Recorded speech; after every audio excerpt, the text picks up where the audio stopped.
Heilig, heilig, groot en almagtig is die Here. Ja, die soewerein, die opperheerser van die ganse mensdom. Die Here, ten spyte van die verhewe posisie en gestalte, kies U nog steeds die harte van sondaar mense as U woonplek. Dankie Here dat U met ons bemoeienis maak. Dat die hele ganse aktiwiteit van die hemel gaan rondom ons. Des te meer op hierdie dag wat U op sy gesit het om met U kinders te vergader. Asseblief Here, ontmoet ons. Mag dit wees, o Gees, dat U wie die woord geïnspireer het, dit ook sal vertolk tot die behoefte van ons harte. Ons vra al hierdie dinge in Jesus naam. Amen. Dis werklik 'n voorreg om saam met U te aanbid vanmôre, vir my en Bets. Dankie leraar Rudolf vir die voorreg. Dis wonderlik om saam met julle te wees. Iemand vra my nou, is dit lekker met aftrede? Toe sê ek, nee, dit is nie. Want 'n mens tree nooit af nie, jy tree net op. En ek was so 3 maande tuis, toe die foon gelei, en toe was dit leraar François, wat gevra het of ek nie sal dien, deur 'n besluit van die raad, as 'n deeltydse kapelaan by Wista nie. En ek moet vir die sê, gelowiges vanmôre, ek besef, wat die waarde en die konteks van vanmôre se lesstudie is. Want God wil hê ons moet sit aan sy tafel, sodat hy ons beker kan volmaak, en sodat ons waar ons is en waar ons leef en beweeg, daardie goedheid kan deel. En as ons nie eet nie, dan het ons niks om uit te deel nie.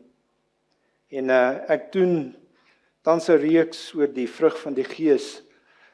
En dis interessant, ons dink dis meer fout, dis nie vrugte van die Gees nie, dis vrug van die Gees.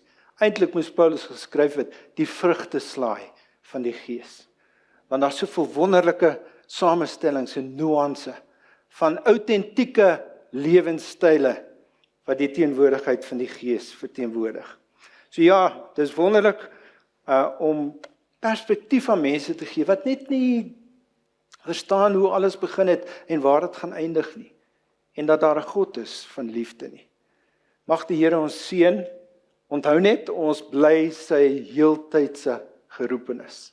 Maak nie saak waar ons is nie. Daartoe het hy ons geroep om vir hom te getuig. Ek wil vra dat jy saam met die Bybel in die Bybel sal blaai en saam met my sal lees uit die boek Openbaring. Openbaring die 19de hoofstuk. En ek gaan lees van vers 5 deur tot vers 9. Hierdie is die 83 vertaling van die Bybel. Die woord van die Here lees soos volg. Toe daar 'n stem van die troon af gekom wat gesê het, loof ons God al sy dienaars, die wat hom vrees, klein en groot. Ek het toe iets gehoor soos die geluid van 'n groot menigte, soos die gedruis van 'n groot watermassa en soos die gedreun van swaar donderweer. Hulle het uitgeroep, prys die Here ons God, die almagtige heers nou as koning. Laat ons bly wees en juig en aan hom die eer gee, want die bruilof van die lam het aangebreek. En sy bruid het haar daarvoor gereed gemaak. God het haar dit vergun om fyn, helder, blink klere aan te trek. Hierdie fyn klere is die regverdige dade van die gelowiges. Toe sê die engel vir my, skryf op, geseënd is hulle wat na die bruilofsmaal van die lam uitgenooi is. Mag die Here sy woord aan ons seën vanmôre. En terwyl u Bybel oop het, wil ek vra dat u hom oophou en dat u sal blaai na Matteus 22 toe. Blaai asseblief na Matteus 22 toe.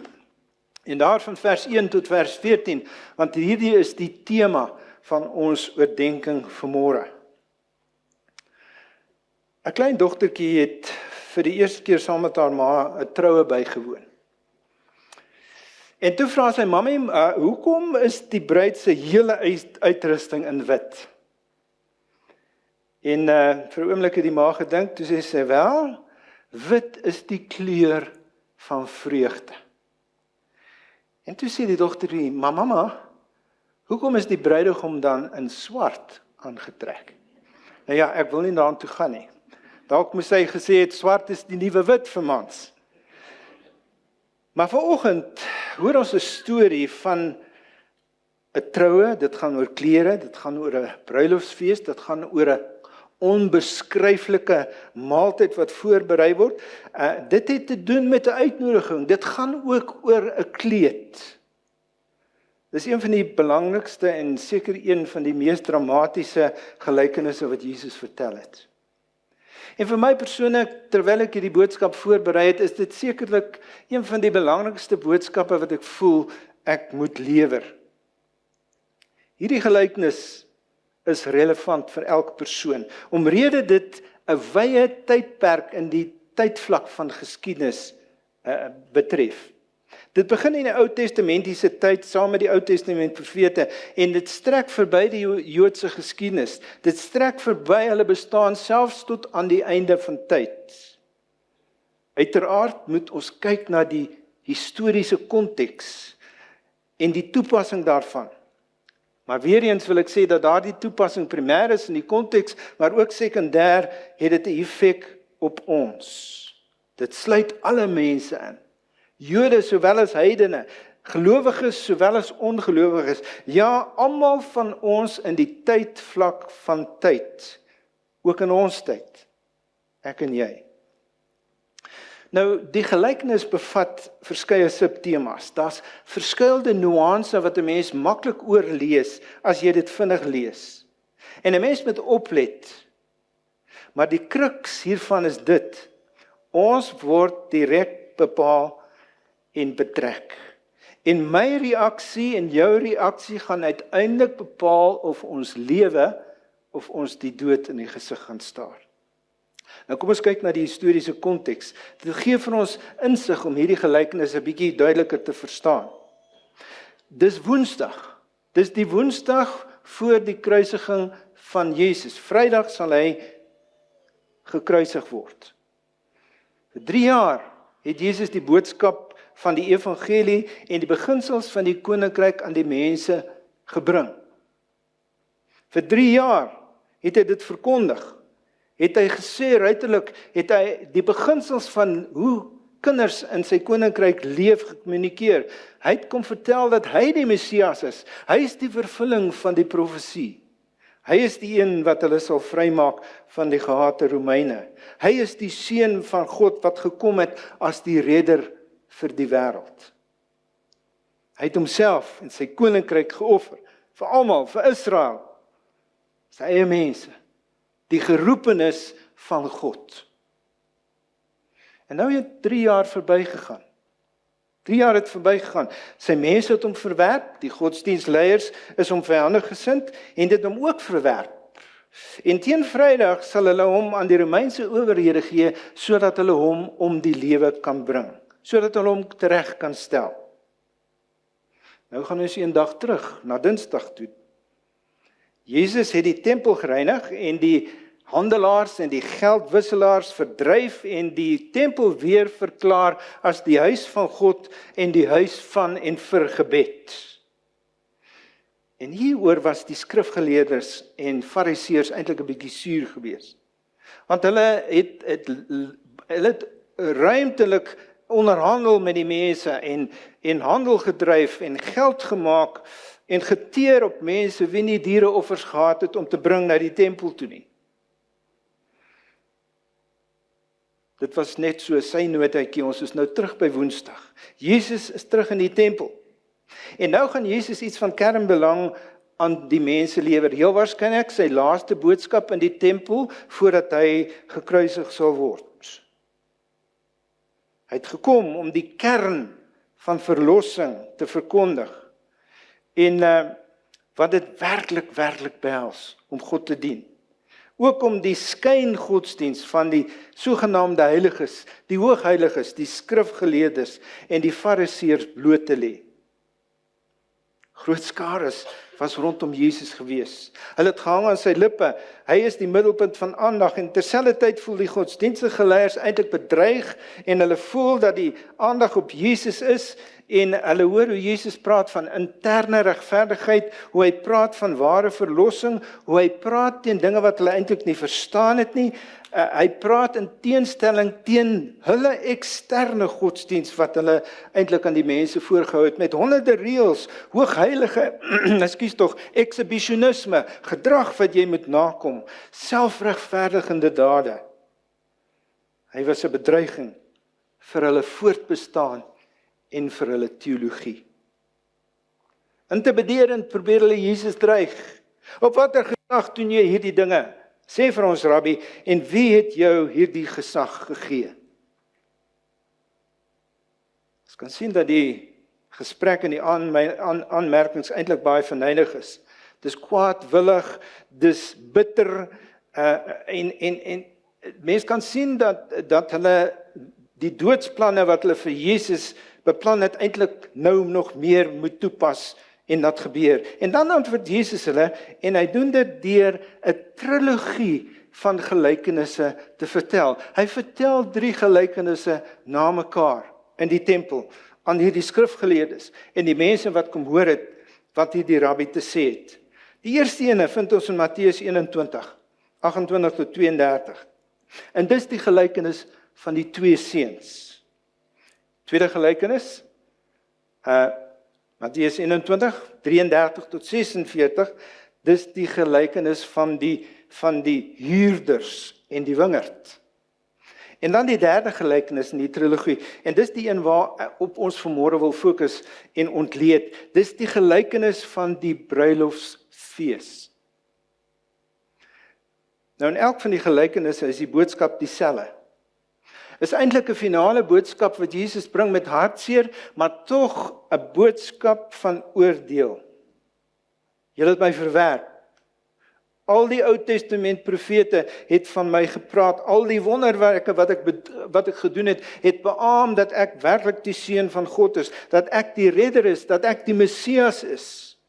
Als wat ek gesê en gedoen het dit bevestig. Maar julle het my vir 3 jaar herhaaldelik op sy gestoot, verwerp. En nou verwerp God julle, dit is die naakte waarheid, dis die waarheid. In essensie is dit die kernboodskap van hierdie gelykenisse. Nou is die tafels gedraai. Daar's nou geen verdere uitnodiging nie. Dis nou eerder uitsprake van oordeel.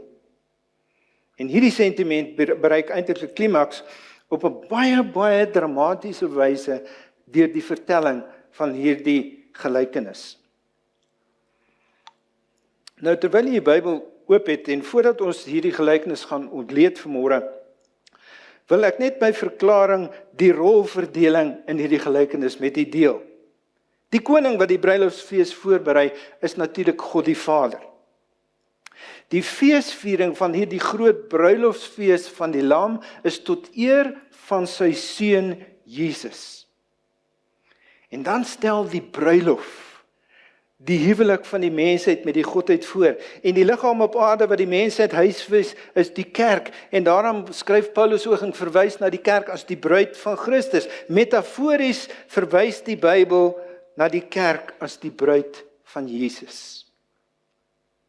En dan sien ons in die ontleding van die wat deel is van hierdie gelykenis, die diensknegte, die boodskappers.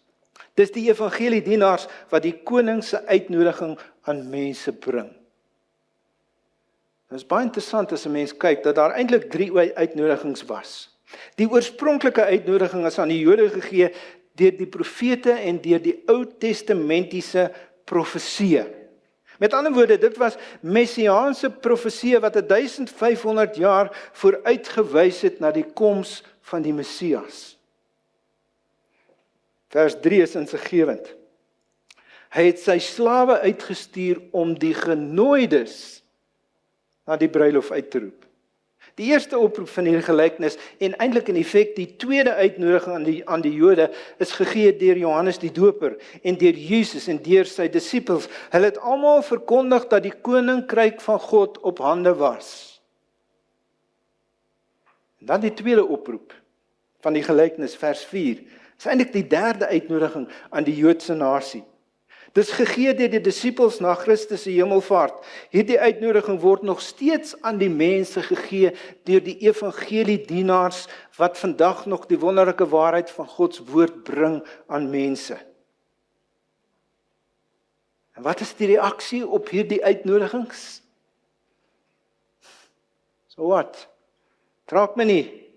Onverskillig, onbelangstellend, onpartydig, verwerping, ignorering, nee. Nie nou nie, dankie. Inteendeel, na die tweede uitnodiging is die reaksie van die genooides, eintlik is daar 'n gewelddadige reaksie. Vers 6 sê, en party het sy slawe gegryp en mishandel en doodgemaak. En die geskiedenis vertel van die wrede dood van die vroeë apostels. Jakobus is met die swaard doodgemaak. Stefanus is gestenig. Onder meer is Johannes die Doper onthoof en Paulus het 'n marteldood gesterf. Dan neem die gelykenis 'n ietwat dramatiese wending. Dit ontketen die toorn van die koning. Vers 7. Dit stel dit so prompt uit. Die koning het kwaad geword. My geduld is nou op. Hier word die toorn van God voorgestel en hier is nog 'n subtema of 'n nuance waarvoor ons nie tyd het vanmôre om dit te ontleed nie, maar selfs God se genade het perke, broers en susters. Daar gaan 'n tyd kom wanneer die Here 'n streep gaan trek en sê, nou is daar nie meer genade nie. En nou 2000 jaar later weet ons presies wat met die Joodse nasie gebeur het. In 70 na Christus het Titus Vespasian, 'n Romeinse generaal, Jerusalem binnegeval en dit verower.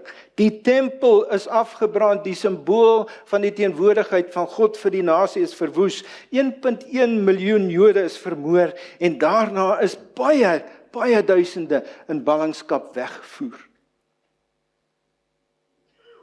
Maar ten spyte van opsetlike volgehoue weerlegging en ten spyte van verwerking van die 3 uitnodigings word die bruilofsfees nie gekanselleer nie.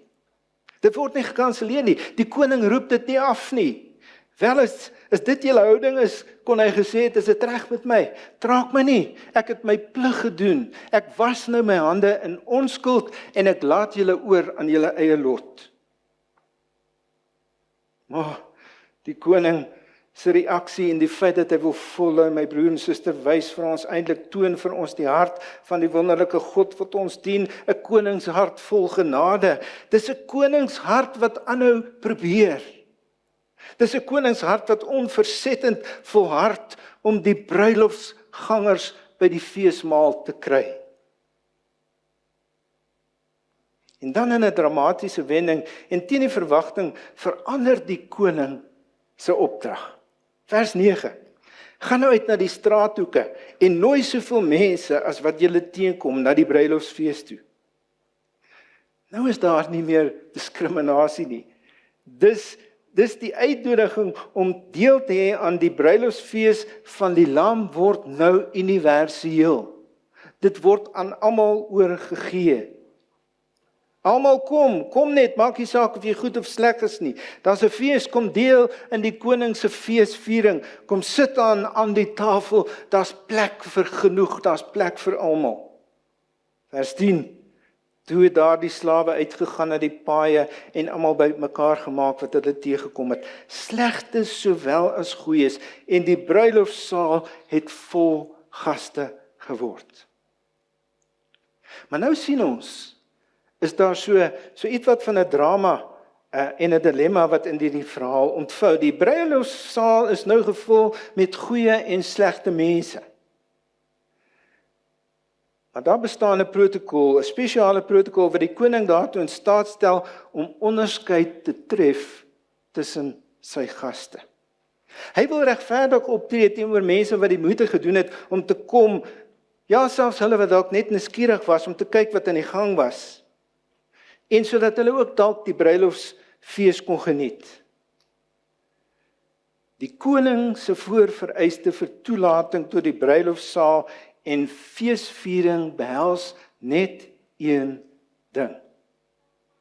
Die dra van 'n kleed. Die spesifieke kleed het hy vir elkeen afsonderlik voorsien. Dit was deur die koning geskenk, dis die uitsluitlike voorwaarde vir toegang tot die bruilofsfees. Vers 11. Toe die koning ingaan om na die gaste te kyk, sien hy daar 'n man wat nie bruilofsklere aan het nie. En hy sê vir hom, vriend, hoe het jy hier ingekom sonder 'n bruilofskreet? Maar die man het geswyg. Toe sê die koning vir die dienaars, bind sy voete en hande vas en gooi hom uit in die duisternis, daar buite, daar sal 'n geween en 'n geknars wees van tande, baie is immers geroep, maar min is uitgekies. Maak asseblief net so 'n klein geheue-nota oor twee kritiese items in hierdie verhaal, die uitnodiging en die bruilofskleed. Die kledingstuk is eintlik die sentrale tema van hierdie gelykenis. Wat is hierdie kledingstuk? Waar kan dit koop? Is dit Giorgio Armani? Is dit Calvin Klein? Waar kan ek hierdie kledingstuk koop as dit 'n voorvereiste is tot die deelname aan hierdie wonderlike feesviering?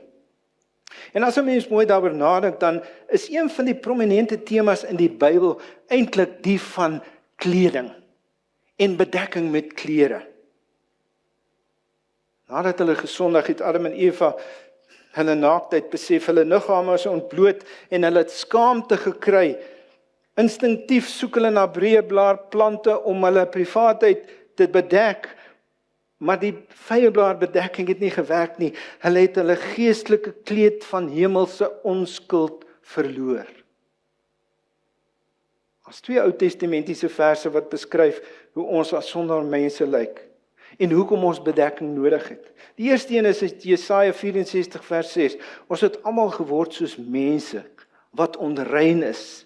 Ons beste dade is soos vuil klere. Ons is almal soos verdroogde blare. Ons word deur ons sondes weggewaai soos deur die wind. En dan in die boek Sagaria, die baie bekende gedeelte, lees ons van Josua die hoofpriester terwyl hy voor God staan en die mense verteenwoordig. Sy klere was liderlik vuil. Sagaria 3 vers 3 en 4, Josua het in besmeerde klere voor die engel gestaan. Hierop het die engel gereageer en aan diegene wat voor hom staan gesê, trek sy besmeerde klere uit. Wat die engel sê is baie beduidend, maak 'n geheue-nota daarvan. Vir Josua het hy gesê, kyk, ek het jou sondeskuld van jou weggeneem, ek sal vir jou feesklere voorsien, Josua. Daarom maak God vir Adam en Eva 'n kleed wat hulle moet aantrek. En hy maak hulle klere uit die vel van 'n offerlam. Bloed moes vloei. En so word die offerkleed 'n tipe van die lam van God, wie sou sterf vir die sondelas van die wêreld, sodat hy die wit kleed van Jesus se geregtigheid om ons skouers kon hang. Dis ironies, maar vir redding is dit eers rooi. Dit moet eers rooi word voor dit wit word. Sien, die verhaal van die Bybel begin met die behoefte vir bedekking en die verhaal in die Bybel eindig met die behoefte vir bedekking. En die bedekking kom van dieselfde bron, dis slegs een persoon, Jesus Christus.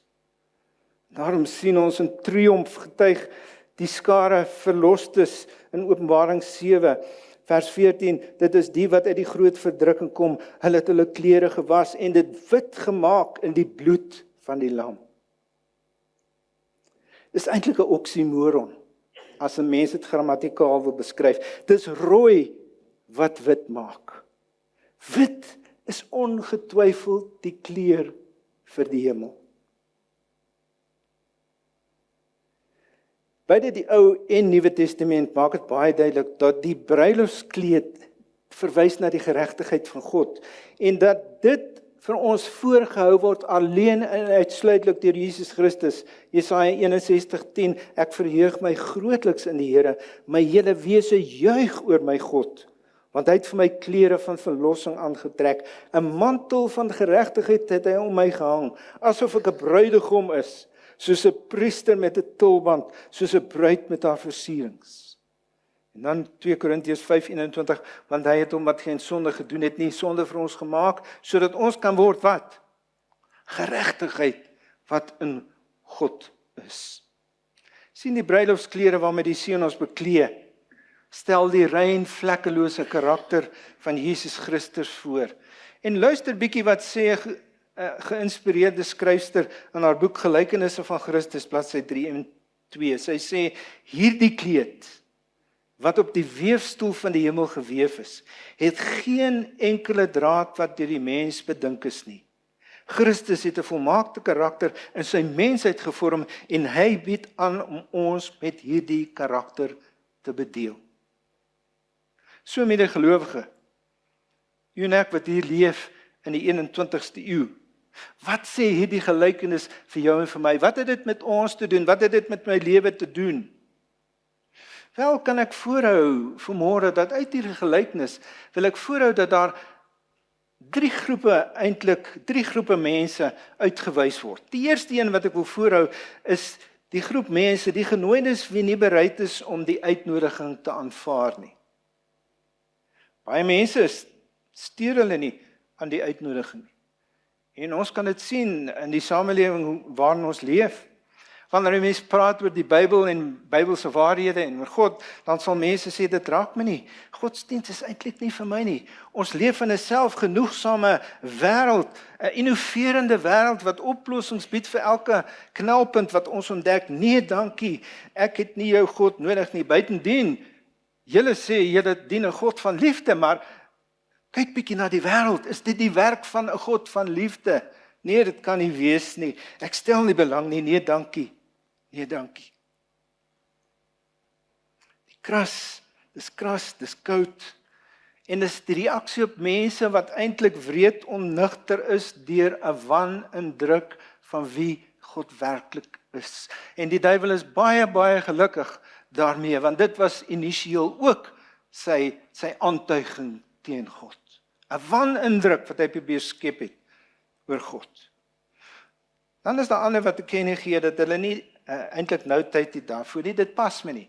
My program is besig, ek is besig om te boer, dis parstyd, ons maak kuilvoer, dis saaityd, dis oestyd, ek moet my besigheid bou, dis geweldig kompeterend, ek moet alles insit, dit vat elke oomblik van my tyd, nee dankie, ek het nie plek vir hierdie godsdienst nie, ek kan nie toewy nie, so ek gaan God en godsdienst net so bietjie op ys sit, maar nie nou nie. En God respekteer ons besluite. Onthou, God se bedryfstelsel word op liefde gebaseer.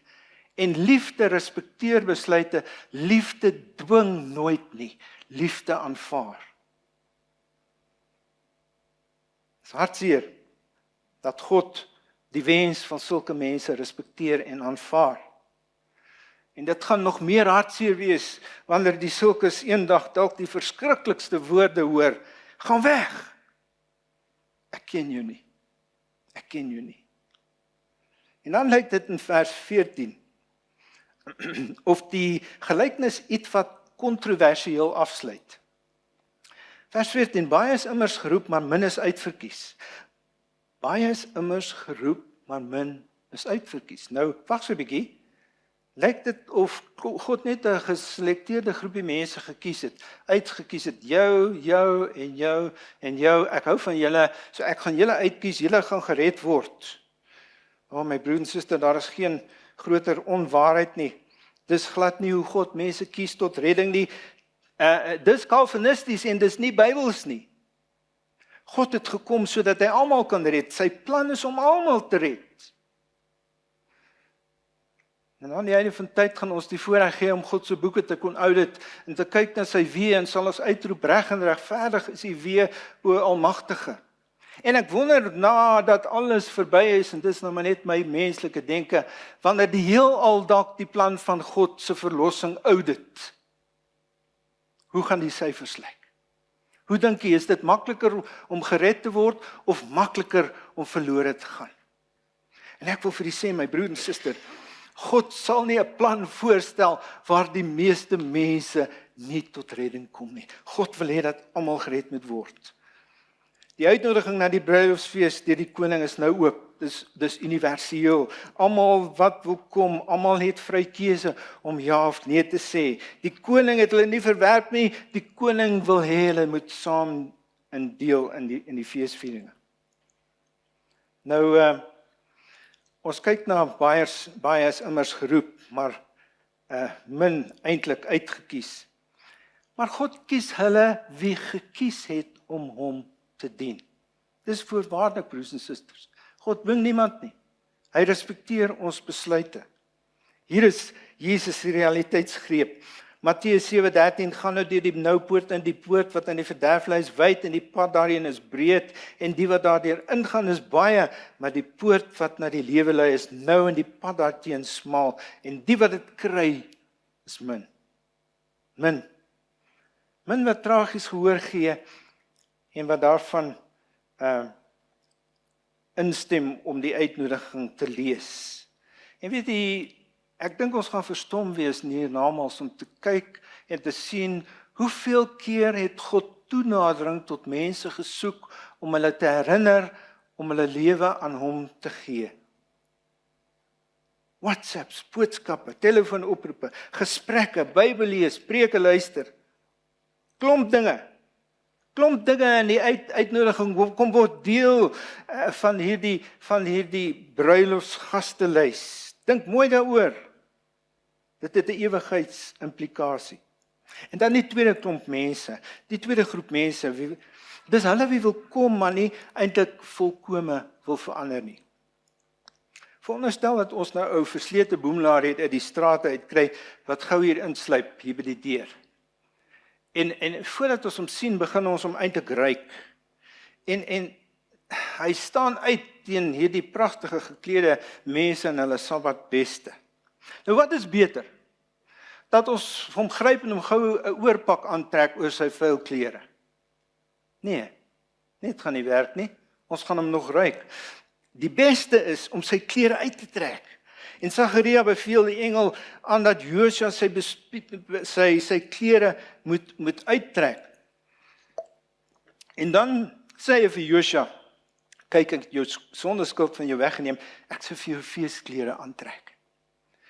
En wanneer ons die bruilofskleed van Christus en sy geregtigheid aanvaar, dan word hierdie nuwe kleed nie oor ons vuil klere aangetrek nie. Ons trek ons vuil klere uit en dit noem ons bekering, wanneer ons ons sondes bely en eerlik voor die Here staan en dit aan hom bely. En dan deur ons keuse trek ons Christus se verdienste aan, die kleed van geregtigheid, die feeskleed wat hy aan ons voorsien. Nou vir die van die wat graag hou van teologie, hier is die teologiese posisionering. Die feeskleed is Christus se toegerekende geregtigheid, sy verdienste, sy meriete. Dit is slegs op Jesus se geregtigheid en op geen poging van my eie dat hierdie kleed ons laat kwalifiseer vir die hemel.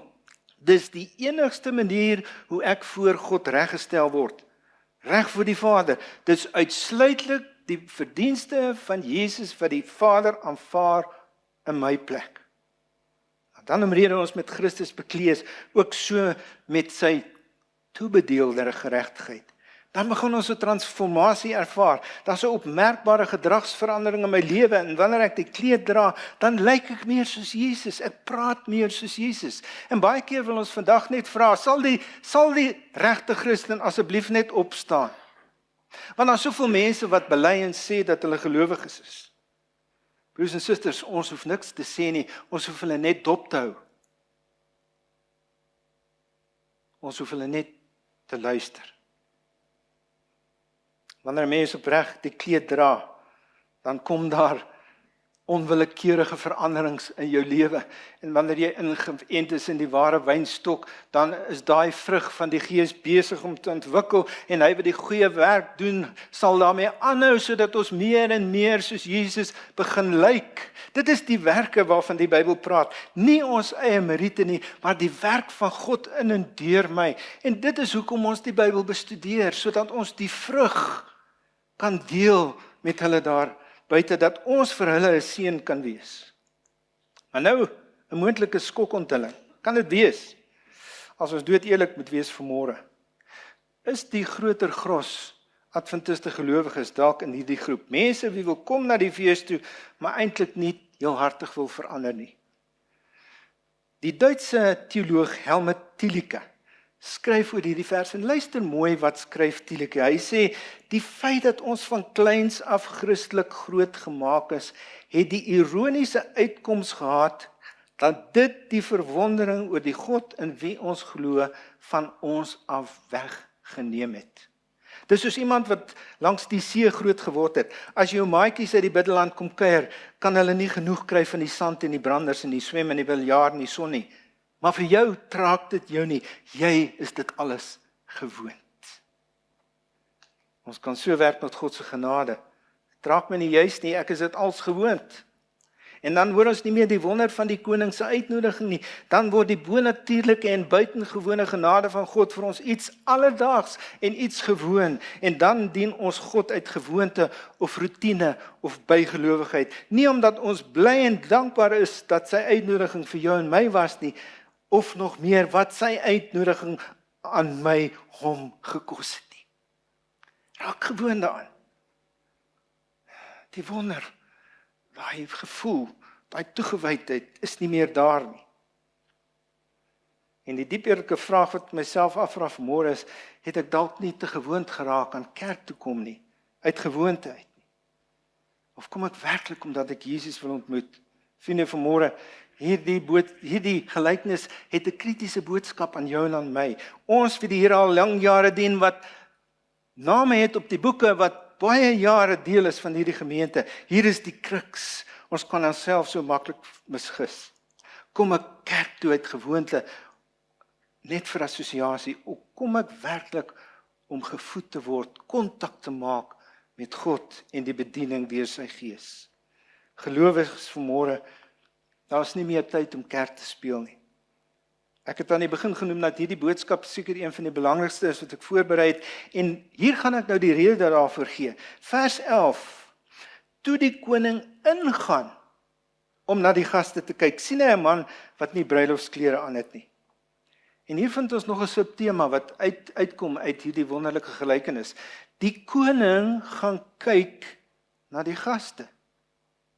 Nou, hoekom sal hy dit doen? Wel, hy stel ondersoek in. Weereens in die proses kry ons 'n blik van die koning se hart. Die oordeelsproses is deursigtig en regverdig. In alle billikheid wil hy elke feesganger die voordeel bo die twyfel gee. Hy stel steeds ondersoek in. Hy wil homself vergewis van die feite. Daarom kyk hy na elke gas. Vriend, hoe het jy hier ingekom? Sonder 'n bruilofskleed. Praat met my. Het die koerierdiens dalk 'n fout gemaak? Is jou kleed dalk ergens afgelewe? Praat met my. Wat is die rede? Hoekom dra jy jou eie klere wanneer jy die kleed moes dra? Nou, skoliere beamoen dat vers 11 eintlik 'n verwysing is na die ondersoekende oordeel. En die feit dat die koning ingegaan het om na die gaste te kyk, eintlik hierdie tema bevestig. En as Bybelstudente van profesie weet ons dat Daniël 8 en 9 aandui dat daar tans 'n oordeelsproses in die hemel is en dat Christus besig is met die laaste fase van sy bediening as hoëpriester. Hy stel ondersoek in soos 'n goeie advokaat, kry al die feite. En dan terselfdertyd die besuin van die eerste engel van Openbaring 14 vers 7, die waarskuwingsboodskap aan eindtydbewoners van die aarde. Vers 7 van hoofstuk 14, en hy het met 'n groot stem gesê, vrees God en gee hom heerlikheid, want wat? Die uur van sy oordeel het gekom. En dis hoekom hierdie gelykenis so belangrik is. Omrede ons leef in die tydvlak se geskiedenis waar die laaste gedeelte van hierdie gelykenis uitspeel. Ons leef in die dae wanneer die koning besig is om die gaste te inspekteer. Hy stel ondersoek in. Hy kyk na elkeen van ons lewens en hy soek slegs een ding. Hy wil sien of ons soos sy seun lyk. Hy wil kyk hoeveel hy van Jesus hy in jou en my sien. En dan wil hy kyk of ons die kleed dra. Of ons die kleed dra. En dan die derde groep mense. En hierdie is hulle wie gewillig is om te kom na die bruilofsfees. En hierdie is mense wat werklik wil verander. Daar was 2 voorvereistes vir die bruilofsfees. Eerstens moes jy die uitnodiging aanvaar. En tweedens, as jy aanvaar het om te kom, moes jy die kledingstuk wat die koning gegee het aantrek. En uit die gelykenis is dit baie duidelik dat ons slegs op die koning se terme die fees kan bywoon. Daar's geen manier dat ons ongesiens kan inglip of soos in goeie Afrikaans sê gate crash nie. Nee, geen manier nie. Hoe lyk mense wat hierdie kleed dra? Paulus beskryf hulle, Kolossense 3 vers 19, hulle het met die ou sondige mens en sy gewoontes gebreek en leef nou die lewe van die nuwe mens wat al hoe meer vernuwe word na die beeld van sy Skepper en tot die volle kennis van God. Hierdie groep mense bring eer aan die koning deur hulle lewenswyse. Was dit nie per slot van sake die rede vir die fees nie? Is dit nie hoekom die Vader die fees reël nie, sodat sy seun verheerlik kan word? En hoe verheerlik ek iemand? Ek verheerlik iemand deur die lewenstyl, die lewenswyse wat ek lei. Openbaring 19 vers 7 en 8, laat ons bly wees in jubel en aan hom die heerlikheid gee, want die bruiloftfees van die lam het aangebreek en sy bruid het haar gereed gemaak. En sy is toegelaat om blink klere van suiwer fyn linne aan te trek, want die linne is die regverdige dade van die heiliges. En so beaam die skrywer van Openbaring dieselfde wie oorwin het sal wit klere om aan te trek. Openbaring 7:9, in heerlike triomf is hierdie groot massa mense, die gered is wat daar staan voor die lam, en waarin is hulle geklee? Hulle is geklee in wit klere. Hierna het ek 'n groot menigte gesien, Openbaring 7:9, wat niemand kon tel nie. Hulle was van elke nasie, stam, volk en taal en het voor die troon en voor die lam gestaan en hulle het wit klere aangetrek en daar was palmtak aan hulle hande. Gelowiges, dis ongetwyfeld dat die kleur vir die hemel wit is. Ten slotte vanmôre, ek wil aflei met 'n verhaal uit die lewe van Rutana Metzger, waar sy vertel van 'n besondere sangervaring by 'n troue. En dit kom uit die boek Heaven van, geskryf deur Randy Alcorn. Ek gaan dit vir u voorlees, want dit is in die eerste persoon. As 'n professionele sanger was dit alledaags dat ek genooi word om vir 'n troue te sing. Maar dit was redelik ongewoon om te sing by die troue van 'n miljonair. Ek het geweet dat die troue prentjie mooi sou wees. En ek was ingenome om deel te neem. Nog meer, toe die uitnodiging gearriveer het, het ek geweet dat hierdie troue baie spesiaal sou wees. Die onthaal is gehou op die boonste 2 vloere van die Seattle Columbia Tower, die noordweste se hoogste wolkekrabber, en dit was nog meer asemrowend en pragtig as wat ek ooit kon droom. Al die kelners was geklee in swart tuxedos. Hulle het watertand lekker voorgeregte en eksotiese drankies vir die keurigste fynproevers aangebied. Die atmosfeer was een van klas, elegansie en sofistikering. Na omtrent 'n uur van vrolike geselligheid het die bruid en bruidegom 'n pragtige glas en koperstel trappe genader wat gelei het tot die boonste vloer. Satijnlint wat gedrapeer was oor die eerste trappie is geknip en 'n aankondiging is gemaak dat die fees sou begin. Die bruidspaar is op met die trappe en die gaste het gevolg. Wat 'n voorreg om deel te wees van so 'n royale, swierige, spoggerige geleentheid. Heel bo aan die trappe was daar 'n deftige, geklede man wat 'n gebinde boek in sy hand vasgehou het. Mag ek jou van kry asseblief? Ek is Rutana Metzger en hier is my man Roy Metzger, het ek geantwoord. Die man het geblaai na die vanne wat met M begin het. Ek kry dit nie. Sal jy omgee om dit vir my asseblief te spel?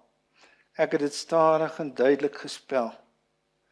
Nadat hy deur die hele boek gegaan het en gesoek het, het hy opgekyk en gesê, ek is jammer, maar jou naam verskyn nie hier nie. Sonder jou naam in hierdie boek kan jy nie die bruilofbanket bywoon nie. O, dat moet fout wees, het ek teruggeantwoord. Ek is die sanger wat gesing het op hierdie troue. Die man het ewe kalm geantwoord. Maak nie saak wie jy is of wat jy gedoen het nie. Sonder jou naam in hierdie boek kan jy nie die banket bywoon nie.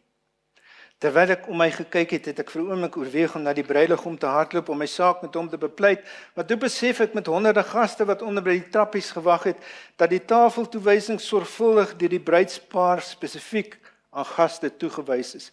Ek het sonder woorde stil gestaan. Die man met die boek het 'n kelner nader geroep en gesê, wys vir die mense waar die dienshuiser is, asseblief. Ons het die kelner gevolg verby die pragtige versierde tafels wat oorlaai was met watertandgeregte in oorvloed. Daar was selfs fyn gekerfde ysbeelde op die tafels. Alles was swierig. Oorkant die bankettafels was 'n orkes, elke lid geklee in 'n spierwit tuxedo besig om voor te berei om die mense te trakteer met die mooiste melodieë. Ons is begelei na die huispak. Ons het ingestap en die kelner het self gee vir garage gedruk. Terwyl Roy die Columbia Tower garage gery het, was daar stilte tussen ons. En nadat ons vir 'n hele paar myl in stilte gery het, het Roy sy hand sagkens op my arm geplaas. Liefie, wat het gebeur? En toe onthou ek. Toe die uitnodiging vir die troue en onthaal by ons aangekom het, was ek baie besig. Ek het nooit die moeite gedoen om die RSVP te beantwoord nie. Ek was dan die sanger. Ek kon sekerlik na die onthaal gaan, sonder om die RSVP te beantwoord. Terwyl ons aangery het, het ek begin ween. Ek het gehuil nie omdat ek die mees royale fees van my lewe misgeloop het nie, maar ek eerder geween vir mense wie eendag voor die ingang van die hemel sal staan, mense wie tot die besef sal kom dat hulle te besig was om te reageer op Christus se uitnodiging om die hemelse banket by te woon. Mense wie aangeneem het dat al die goeie dinge wat hulle gedoen het, perfekte kerkbywoning, dat dit nie genoeg sou wees vir toelate tot die hemel nie. Mense wie sal soek vir hulle name in die Lam se boek van die lewe en hulle name nie daarin sal vind nie. Mense wie nie reageer het op die genadige uitnodiging om Christus aan te neem nie. Daarom, my liewe broer en suster, namens die koning bring ek vanmôre 'n uitnodiging. Ek is nie die boodskapper. Ek is die boodskapper. Dis jy wie hy nooi, en dalk is dit vir jou die eerste uitnodiging vanmôre. Miskien is dit die eerste keer dat jy besef, ek moet werklik erns maak. Ek moet my lewe aan die Here gee. Daar is nie tyd nie. Dalk is dit jou tweede, derde, vierde, dalk is dit jou sewende of agste uitnodiging. Dan kan jy meer tel hoeveel uitnodigings jy al ontvang het nie. Maar weet dit vanmôre, met hierdie uitnodiging kom daar verwagting. Want sien, die koninkryk van God lê ergens tussen die uitnodiging en jou keuse. Hoor vanmôre sy oproep. En die Gees en die bruid sê kom. En laat elkeen wat luister sê kom, en laat elkeen wat dors het kom, en laat elkeen wat dit begeer die water van die lewe kry. Verniet. Verniet. Dis daar vir jou en vir my. Mag dit wees dat ons die wonderlike aanprysing sal hoor. Julle geseëndes van my Vader, kom beerf die koninkryk wat vir julle gereed gemaak is, van die grondlegging van die wêreld. Ons was nie net 'n nagedagte nie, my broer en suster. Die Here het van daardie eerste probleem in Genesis 3:15, daar saam met die slang en met Eva en Adam, het hy die belofte gemaak, dat Eden wat verlore is, weer herstel sal word. Die samestelling van die hemelse gastelys in die boek van die lewe is amper voltooi. Die hemelse banketsaal is al versier. Die tafels is al oorlaai met die keurigste spyse. Die orkes sit gereed om feestelike musiek te speel. Eersdaags knip die bruidegom die lint en kom haal hy die feesgangers, sodat die fees kan begin. My broer en suster vanmôre, daar's net twee dinge wat ons nodig het om die fees by te woon. Eerstens moet ons die RSVP beantwoord. En tweedens moet ons die kleed dra. Amen. Wonderlike God, dek my met Jesus. Mag sy kleed om my skouers hang. Dankie dat U die gebreke en die foute en die sondes skoon was deur U bloed. Here, ons wil kom na U toe net soos ons is. Dis al wat U vra.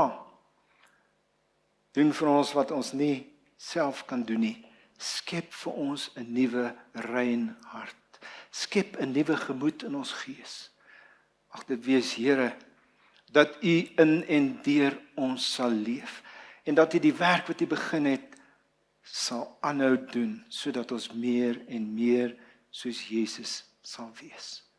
Dankie, Here, dat U nog meer doen en gee wanneer U Uself aan U kinders verbind. En nou bid ek, Here, dat U verheerlik sal word, nie deur dit wat ons uit ons lewe uitleef as gevolg van U teenwoordigheid nie, maar uitsluitlik tot eer van Jesus, sy kleed, sy teenwoordigheid in my lewe. Maak dit 'n realiteit en maak ons getuienis daadwerklik en autentiek, sodat ander die mooi in ons kan sien en nader aan Jesus getrek word. Word verheerlik, Here. En nou mag die genade van God, die liefde van Jesus en die Heilige Gees, wie ons in staat stel om te kan doen wat God van ons vra, met ons wees, in Jesus naam.